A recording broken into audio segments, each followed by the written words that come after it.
Жазғы демалыс орайынан пайдаланып, балаларды шетелге шығарсақ па екен деп ойлап жүрген ата-аналарға жақсы жаңалығымыз бар. Иә, Малайзия елі астанасы Куала-Лумпур қаласында болғалы жатқан 21 күндік жазғы лагерьге сіздерді шақырамыз. Иә, бұл жазғы лагерьге 13 жастан жоғарғы балалар қатынаса алады және паспорты бар болу керек.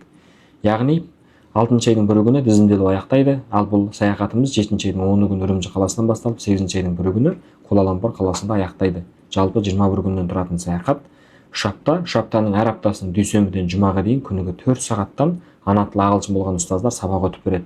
Ал сенбі-жексенбі күндері біз осы Малайзия елінде ЖБ командасының мүшелері балаларды саяхатқа ертіп шығатын боламыз. Яғни теңіз жағаларына, тарихи көрініс райондарына, кітапханаларға, мұражайларға ертіп баратын боламыз. Ал біздің оң хат нөміріміз болатын болса, JB24 болмаса, бас суретті ашсаңыздар, біздің оң хатымызды қоса аласыздар. Және бұл жерде Дажан Дыңқы оқып жатқан балаларыңыз шетелге келмекші болса, ол балалар 30 күнге тұра алады. Ол балалар тек қана билеттерін алып, өздері келе берсе болады, алдынан біз күтіп алатын боламыз. Иә, сіздерді осы Малайзия еліне шақырамыз. Бірге әлемді көрейік, бірге саяхаттайық. Аман болыңыздар.